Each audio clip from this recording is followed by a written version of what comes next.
Aleluia, graça e paz, irmãos, amém? Tem gente feliz aqui hoje? Glória a Deus. Quero agradecer o Ministério Louvor, muito obrigado. Hoje é o culto da vitória, amém? Eu gostaria de incentivar você que está presente, você que está online aí, a dar um glória a Deus, amém? Não é proibido a glória a Deus. Gostaria que você me ajudasse a pregar hoje, amém? Amém, queridos?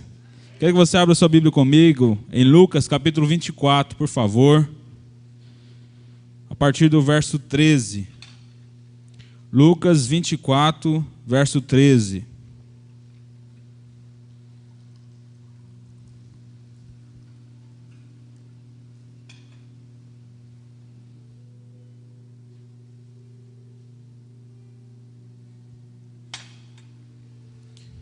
Quem achou, diga eu amo a Bíblia. Se você não achou, diga eu também. Amém.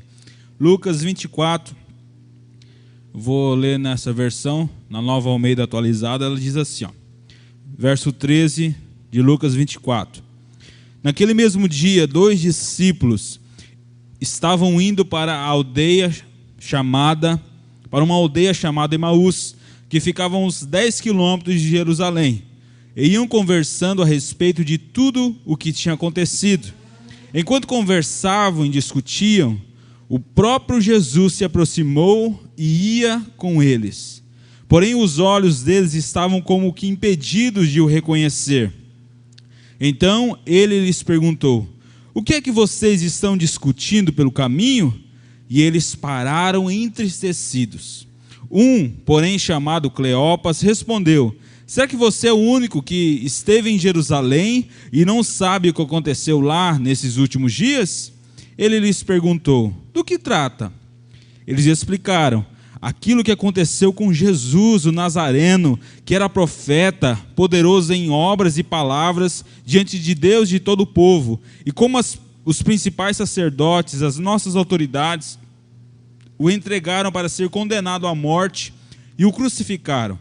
Nós esperávamos que fosse ele quem havia de redimir Israel, mas depois de tudo isso, já estamos no 3º dia depois que essas coisas aconteceram. É verdade também que algumas mulheres do nosso grupo nos surpreenderam, indo de madrugada ao túmulo e não achando o corpo de Jesus, voltaram dizendo que tinham tido uma visão de anjos, os quais afirmaram que ele vive. De fato, alguns dos nossos foram ao túmulo e verificaram a exatidão do que as mulheres disseram, mas não o viram. Então ele lhes disse: como vocês são insensatos e demoram para crer em tudo que os profetas disseram. Não é verdade que o Cristo tinha que sofrer e entrar na sua glória? E começando por Moisés e todos os profetas, explicou-lhes o que constava a respeito dele em todas as Escrituras. Quando se aproximaram da aldeia para onde iam, ele fez menção de passar adiante, mas eles o convenceram a ficar, dizendo: fique conosco, porque é tarde e o dia já está chegando ao fim. E entrou para ficar com eles. E aconteceu que quando estavam à mesa, ele pegou o pão, diga, pegou o pão, e o abençoou, depois partiu o pão e o deu a eles. Então os olhos deles se abriram, e eles reconheceram, diga, reconheceram, Jesus, mas ele desapareceu da presença deles. E disseram um ao outro: não é verdade que o coração nos ardia no peito, quando ele falava pelo caminho, quando nos explicava as Escrituras? E na mesma hora, levantando-se, voltaram, diga, voltaram, para Jerusalém, onde acharam reunidos os 11 e os outros com eles, os quais diziam: de fato, o Senhor ressuscitou e já apareceu a Simão.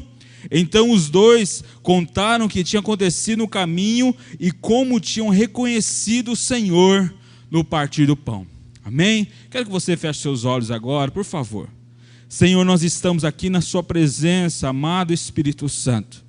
E o desejo do nosso coração nessa noite, Pai, é ouvir a sua voz. Revela-nos, ó Deus, a tua palavra, a Escritura, Senhor, que diz a respeito do Senhor Jesus. Revela para nós nessa noite, para que a Tua palavra ache morada em cada coração aqui, e que não venhamos sair daqui como entramos, Senhor, mas que o Senhor possa mudar algo na nossa vida, mudar algo no nosso coração, e possamos sair daqui renovados, transformados, Deus, cheios do Teu poder, da Tua graça, e que a Tua presença, Senhor, possa ser real neste lugar. É a nossa oração, no nome de Jesus, amém e amém.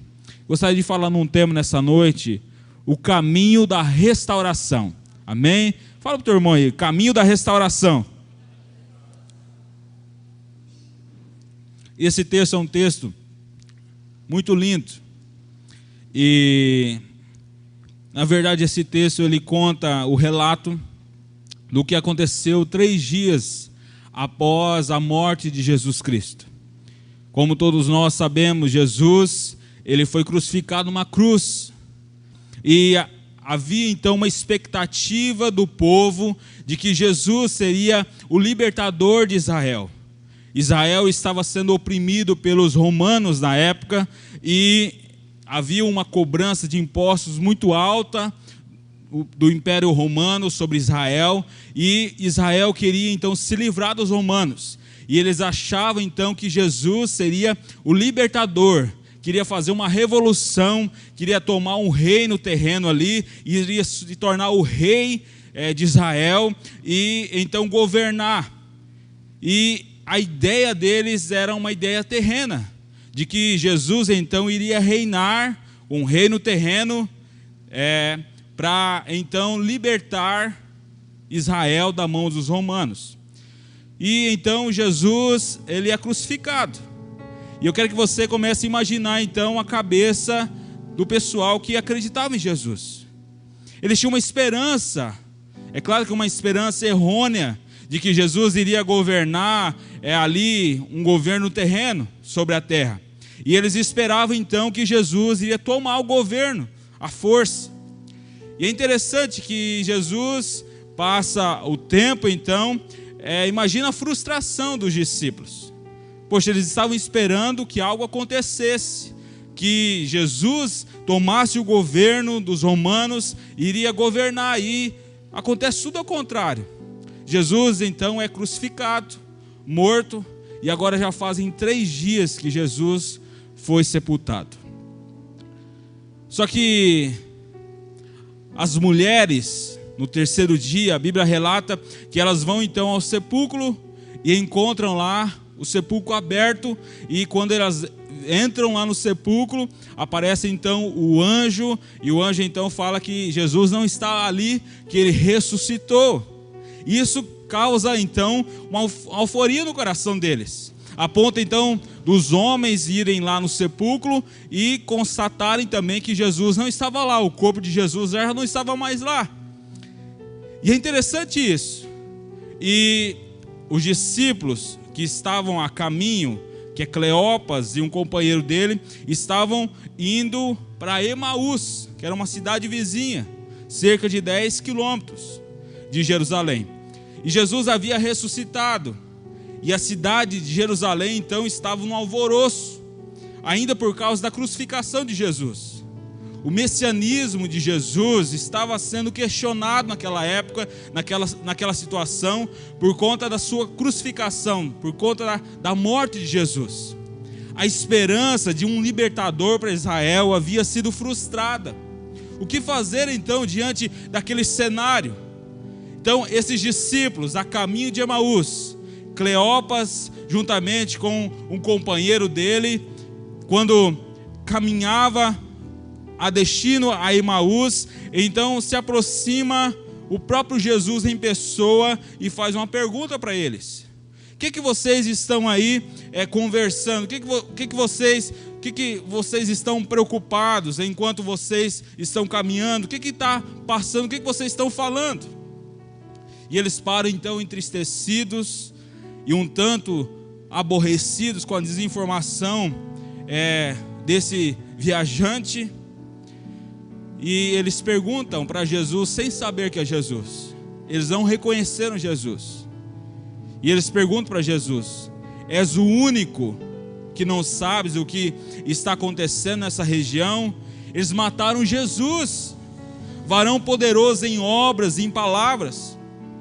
E o que mais me chama a atenção nesse texto é o fato deles, sendo discípulos de Jesus, tendo convivido com Jesus, tendo visto os milagres que Jesus realizou, tendo caminhado intimamente, juntinho de Jesus, não reconheceram Jesus.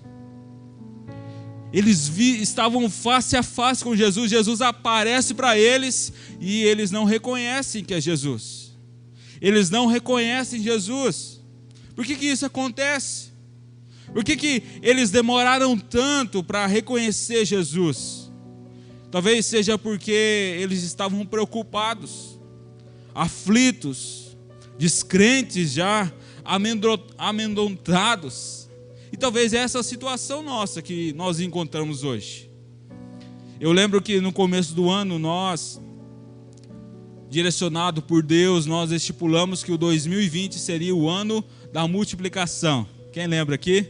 Amém? O ano da multiplicação. E ocorreu então a pandemia que tem assolado o Brasil e o mundo todo. E então nós começamos a ficar descrentes. Começamos a ficar aflitos, amedrontados. Por quê? Será que não vai acabar esse negócio? E talvez a nossa fé comece a diminuir, a nossa expectativa começa a baixar, a nossa esperança parece que vai ser frustrada. Então, eles estavam nessa mesma situação. A crucificação de Jesus havia acabado com a fé daqueles homens. A esperança do Messias Salvador tinha se esvaído como uma fumaça, tinha desaparecido. Eles estavam servindo a Jesus e eles acreditavam que Jesus realmente iria libertar eles, e agora Jesus é morto. Imagina a vergonha daqueles homens, imagina a vergonha diante da sociedade.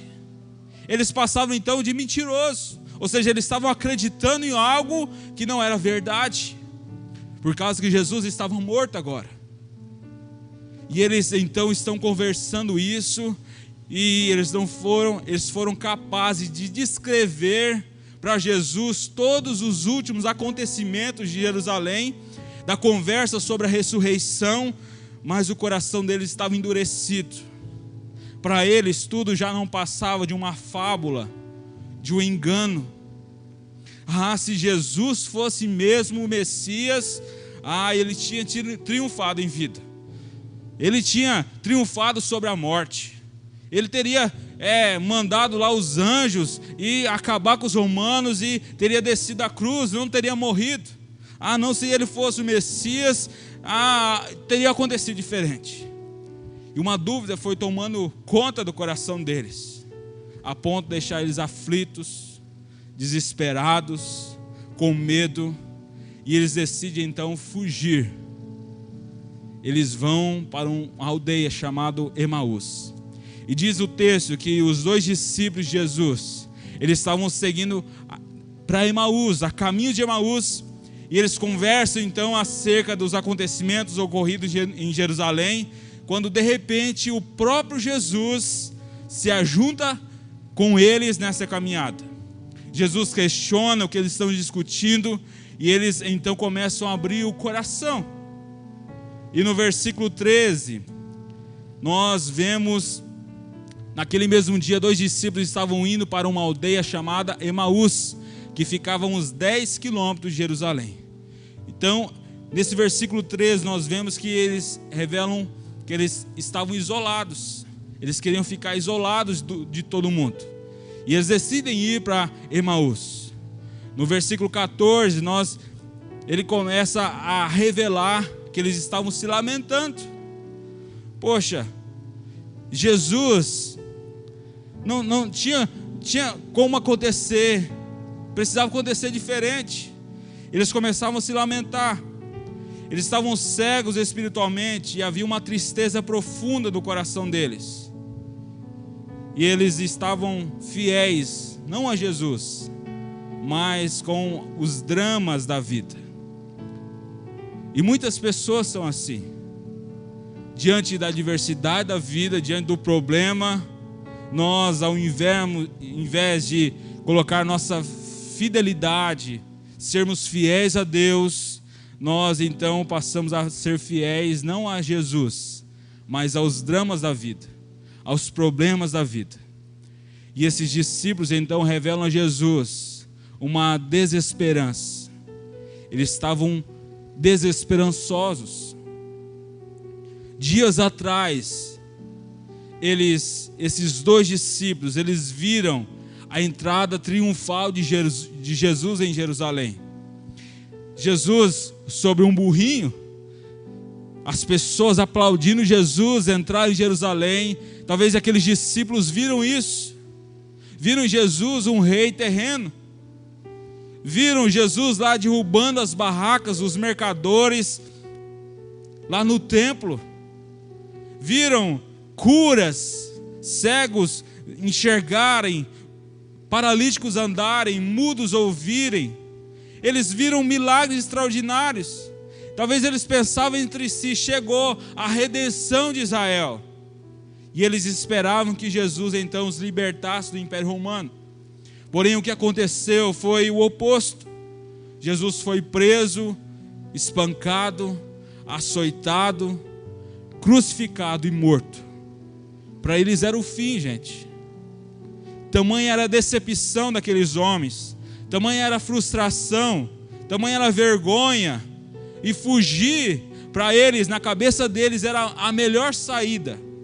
Eu vou fugir dos problemas, eu vou fugir dessa situação, eu vou para longe, porque eu estou com vergonha. Eu estava pregando um Jesus que morreu. Ou seja, a minha esperança desmoronou. Que vergonha, que frustração, que decepção. E eles decidem então fugir. A expectativa, ou seja, a experiência deles tem muito a ver com a nossa jornada nessa vida. Caminhar para Emaús significa fugir do propósito de Deus. E quantas pessoas têm fugido do propósito de Deus nesses dias? Aqueles homens estavam caminhando para Emaús, fugindo do propósito de Deus para eles. Porque Jesus havia mandado eles permanecerem em Jerusalém, e eles estão indo contra o propósito de Deus.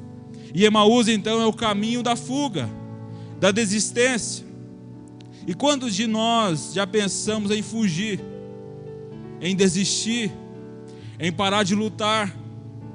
Será que, como discípulos de Jesus, nós também, como esses discípulos que estavam a caminho de Emaús, também já ficamos tão focados nos problemas, no medo, que não conseguimos conhecer, reconhecer que Jesus caminha ao nosso lado?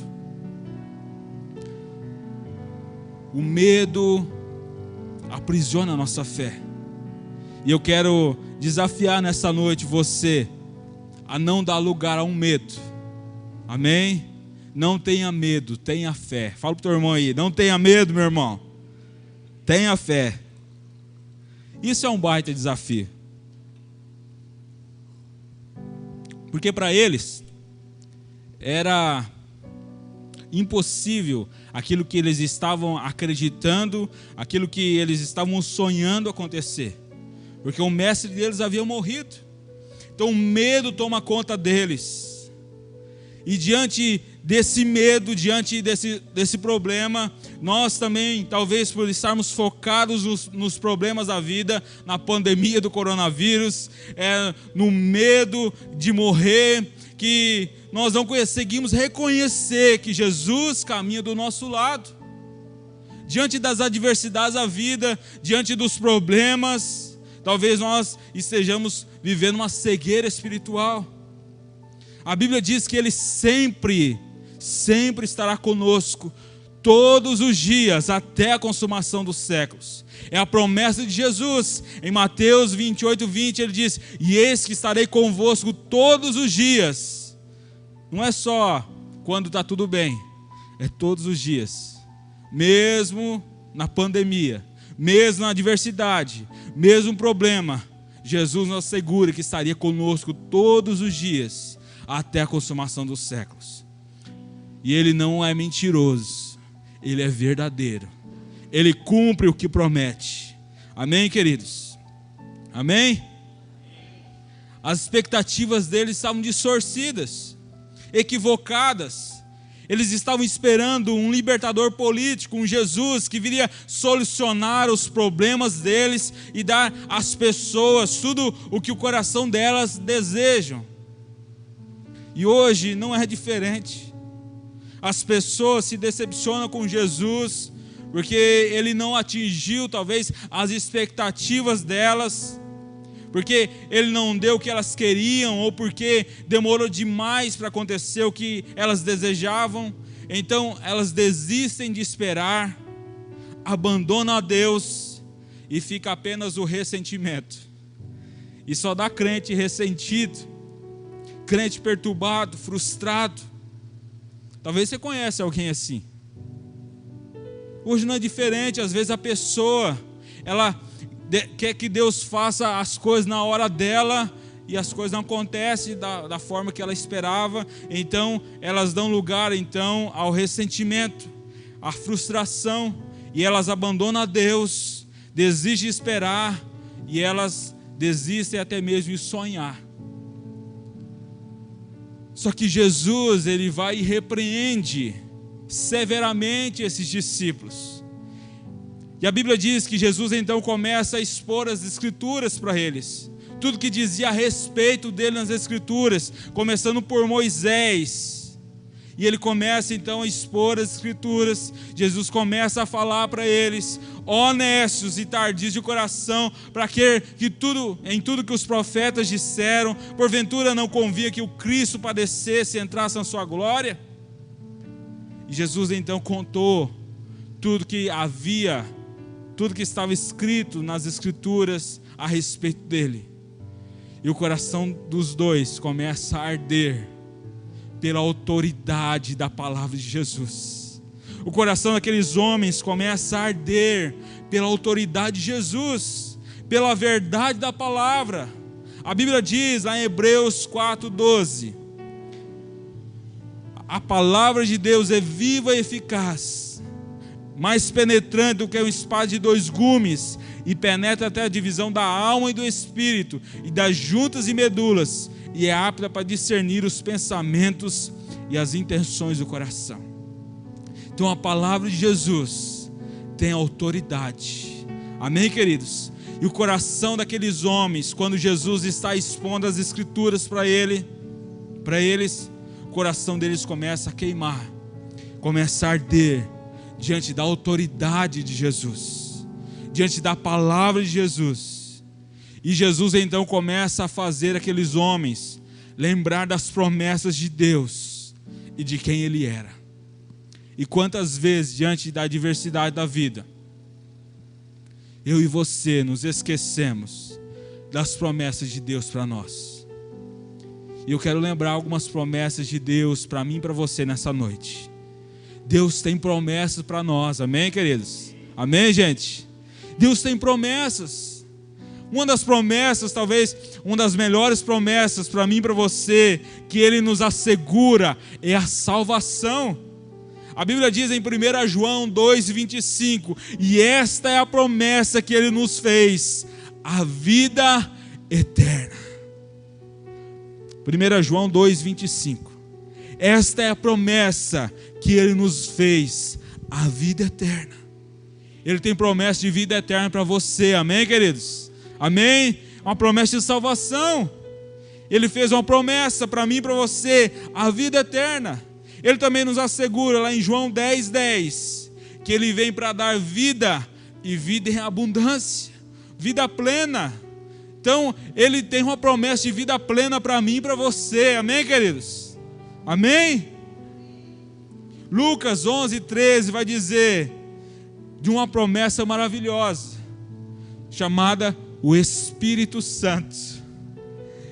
Lá diz assim: se vocês, sendo maus, sabem dar coisas boas aos seus filhos, quanto mais o vosso Pai que estás nos céus não dará o Espírito Santo a quem o pedir. Olha que promessa maravilhosa, queridos. O próprio Deus habitando em você. Você pode ter comunhão com Ele.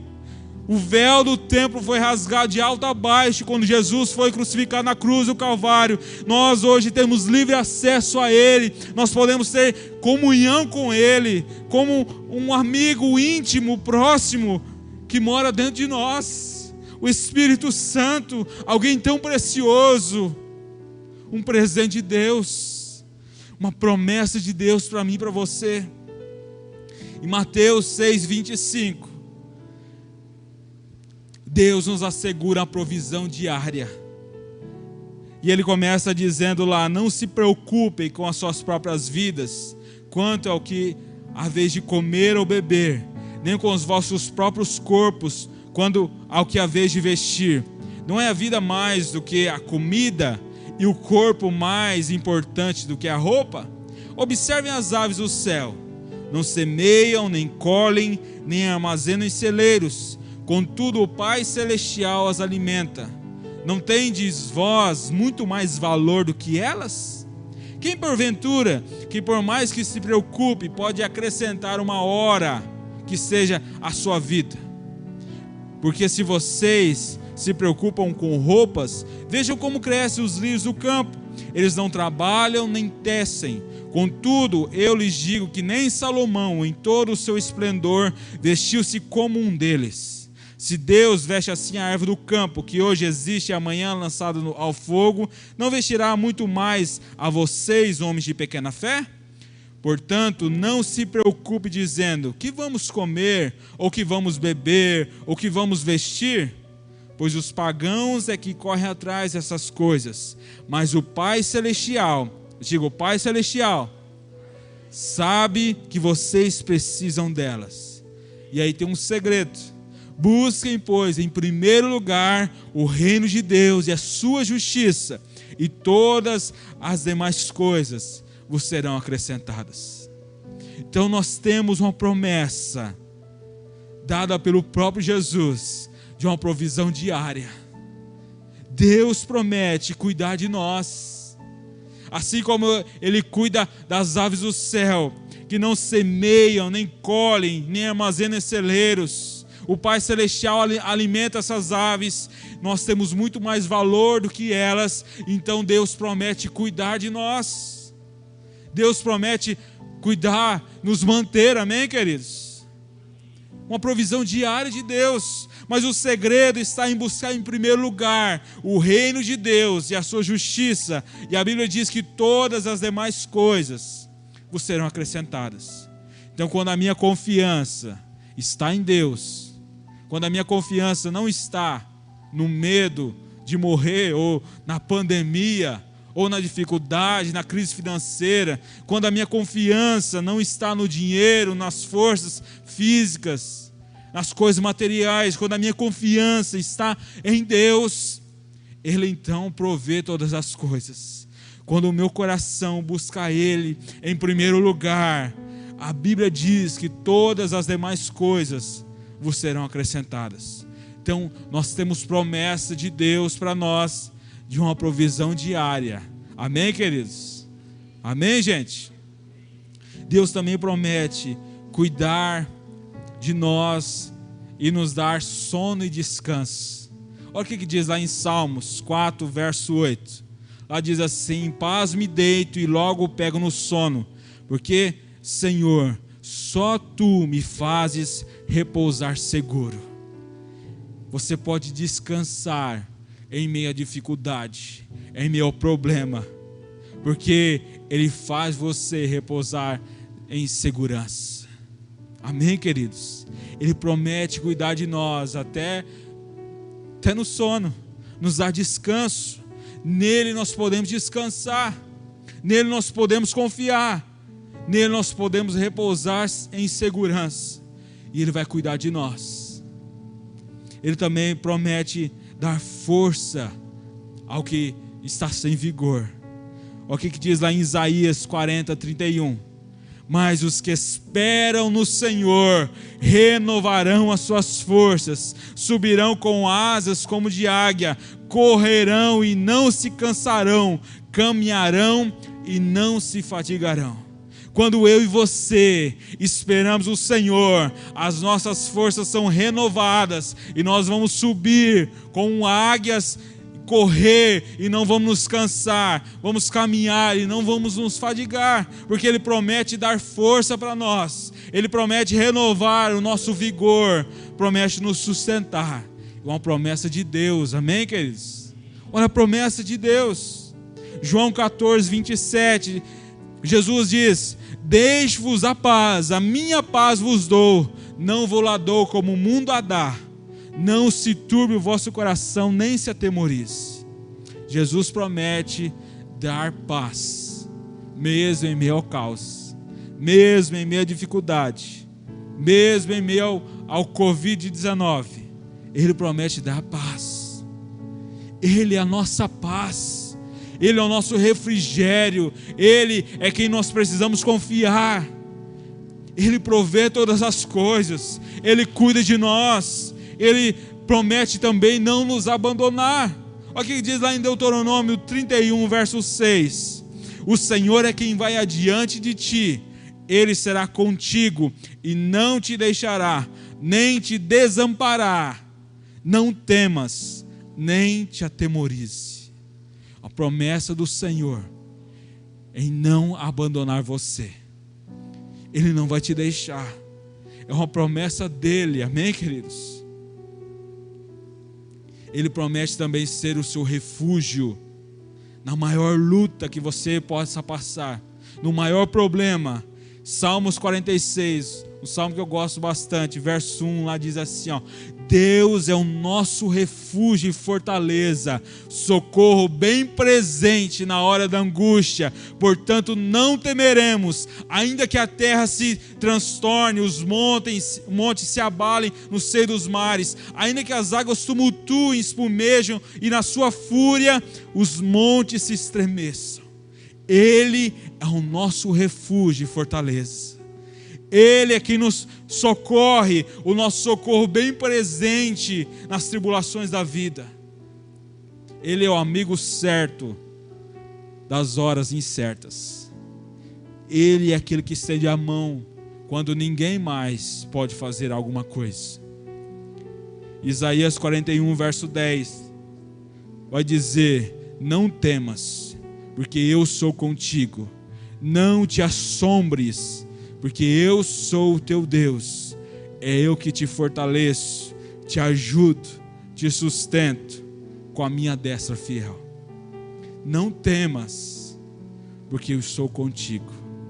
Não te assombres, porque eu sou o teu Deus. É eu que te fortaleço, é eu que te ajudo, é eu que te sustento com a minha destra fiel. Então Ele promete para mim e para você estar conosco, amém, queridos? Nos fortalecer, nos ajudar, ser o nosso sustento. Mesmo os discípulos de Jesus desistindo de tudo, mesmo os discípulos de Jesus tomando a iniciativa de fugir de Jerusalém, de ir em direção lá a Emaús, mesmo diante de tudo isso, apesar de deles terem visto e estado com Jesus durante todo o ministério de Jesus, todo o ministério terreno, mesmo eles vendo os milagres, mesmo eles andando lado a lado com Jesus, mesmo eles decidindo largar toda a expectativa de lado, largar toda a confiança de lado em Jesus, mesmo eles desistindo, Jesus não desistiu deles. Jesus foi encorajar aqueles discípulos. Olha que interessante, queridos. Jesus não desistiu de você, amém, queridos? Talvez você, diante da adversidade da vida, diante dos problemas, diante do medo, que talvez quer parar a sua fé, quer te amedrontar, Jesus está aqui nessa noite e Ele não desistiu de você.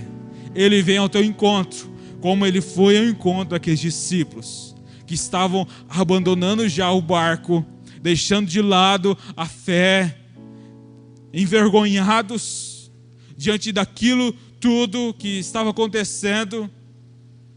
Jesus vai ao encontro deles e foi encorajar eles. E Jesus então faz com que vai passar adiante. E eles insistem com Jesus: ei Jesus, Senhor, fica conosco, já se faz tarde.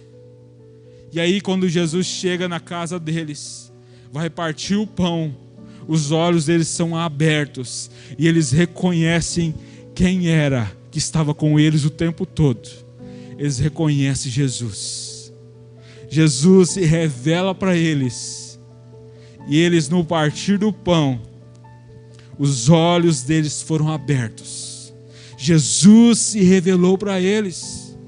E Jesus quer se revelar para você nessa noite. Amém, queridos? Talvez em meio à dificuldade da vida, você não consegue mais enxergar Jesus do lado.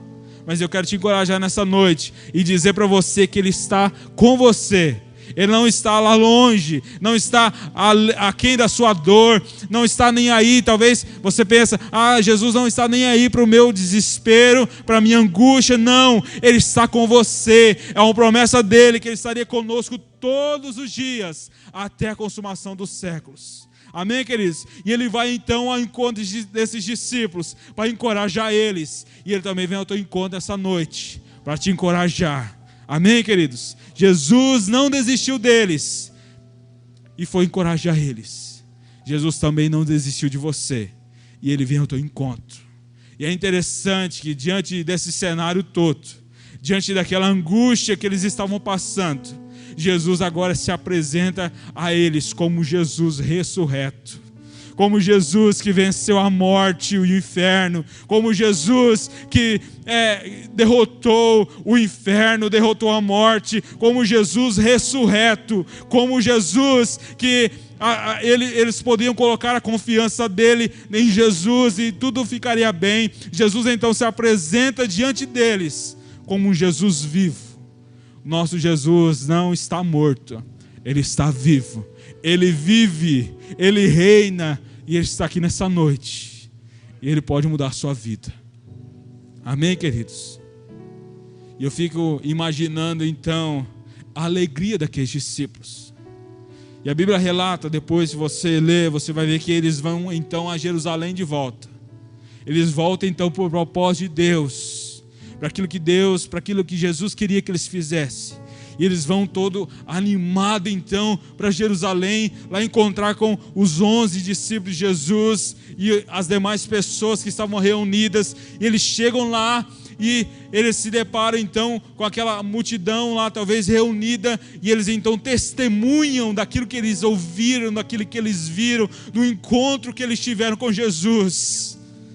Eles contam para as pessoas. E no versículo seguinte, lá no versículo 36,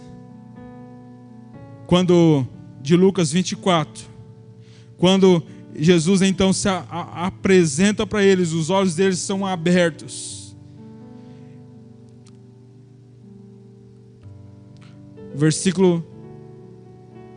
Desculpa, gente. Versículo 33 diz assim: na mesma hora, levantando-se, voltaram para Jerusalém e o encontraram reunidos os 12 e os que estavam com eles, os quais diziam: ressuscitou verdadeiramente o Senhor e já apareceu a Simão. E os dois então contaram o que aconteceram no caminho e como tinham sido reconhecido o Senhor quando ele partiu o pão.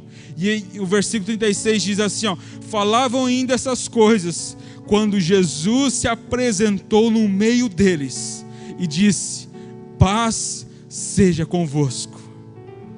Olha que maravilhoso, queridos. Eles vão então correndo para Jerusalém para contar então para os demais discípulos, e eles chegam lá e Pedro já havia dito que Jesus havia se revelado para eles, e eles então começam a contar a experiência que eles tiveram com Jesus. E aí, quando eles estavam falando ainda, Jesus se apresenta no meio deles e diz: paz seja convosco.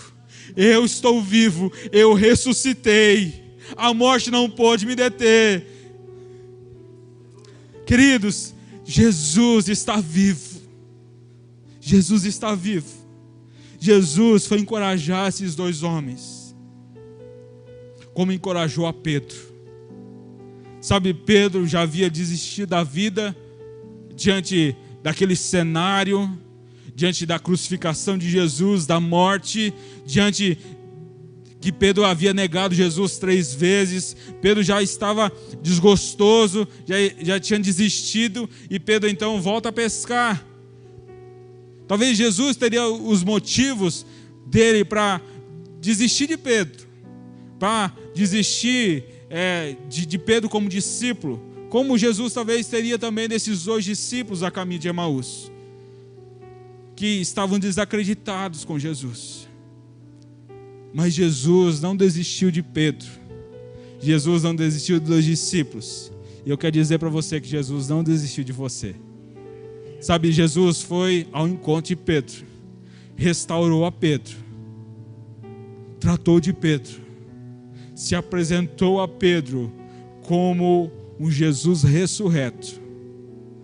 E Ele se apresenta nessa noite a você também, como Jesus que venceu a morte, o inferno, que está vivo, o Yeshua HaMashiach, o Salvador do mundo, aquele que pode fazer todas as coisas, aquele que pode te curar, aquele que pode te restaurar, aquele que pode mudar um quadro que você está passando, aquele que pode trazer paz em meio ao caos, aquele que pode te dar salvação, aquele que pode te dar esperança, aquele que pode te socorrer quando você está aflito, aquele que pode renovar suas forças, aquele que pode e faz uma promessa, estar com você todos os dias até a consumação dos séculos. Esse Jesus que eu te apresento nessa noite.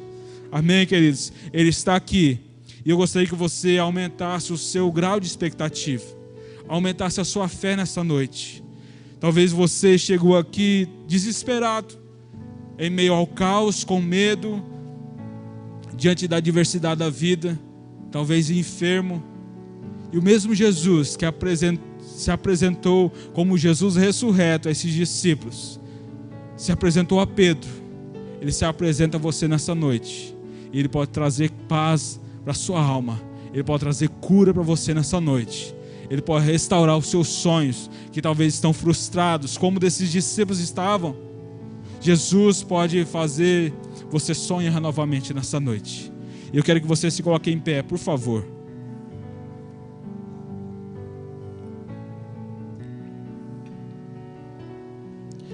Talvez você chegou dessa forma que eu falei com você, aflito, triste, abatido, talvez enfermo, desacreditado da vida, desacreditado de tudo. Eu gostaria de desafiar você que entendeu essa mensagem a sair da frente. Eu quero orar por você. Vem aqui na frente, você que precisa de uma oração. Talvez você está triste nesses dias, abatido, talvez enfermo. Jesus está aqui, Ele pode restaurar a sua vida por completo. Amém? Sai do seu lugar, vem aqui na frente. Eu quero orar por você. Dê um passo de fé nessa noite. Você que entendeu essa mensagem, você quer então receber uma oração, sai do seu lugar, vem aqui na frente. Eu quero orar por você. Amém? Jesus está aqui nessa noite, pode mudar a sua história, pode mudar o seu quadro, pode te dar esperança, pode fazer de você um vencedor, uma vencedora. Amém? Há mais alguém? Sai do seu lugar, vem aqui na frente. Nós queremos orar juntos com você. Mesmo Jesus que fez milagres no passado, Ele faz milagres hoje ainda. Ele ressuscitou dos mortos, Ele está vivo. Amém? Quero que vocês que estão aqui na frente, os demais também, fechem os olhos, por favor. Senhor Jesus, nós ouvimos a Tua palavra nessa noite, Jesus. Nós ouvimos, Senhor, Pai, que o Senhor pode curar, que o Senhor pode restaurar, que o Senhor pode trazer paz em meio ao caos, em meio à adversidade da vida, em meio aos problemas. É o Senhor que nos sustenta, Jesus. Nós ouvimos tudo isso. Pai, nessa noite, Jesus, nós cremos na Tua palavra. Cremos naquilo, Senhor, que o Senhor prometeu, que estaria conosco todos os dias. Nós cremos também na Tua promessa, Pai, que quando nós ligássemos algo aqui na terra, seria ligado a algo também nos céus, ó Deus. Pai, nós ligamos algo nessa noite aqui na terra, Senhor. Pai, eu quero profetizar cura nessa noite. Eu quero profetizar restauração, libertação, Senhor. Mudança de vida. Deus, que haja paz neste lar. Que haja, Deus, alegria, Senhor. Que haja, Senhor, restauração. Em nome de Jesus. Senhor, nós repreendemos toda enfermidade, todo o mal, Senhor. Tudo aquilo, Senhor, que assola, que tem assolado essa vida, Senhor. Pai, que tem assolado este lar. Pai, nós repreendemos agora no nome de Jesus, Senhor, que a tua paz que excede todo entendimento, Senhor, possa vir de encontro a esse coração aflito nessa noite.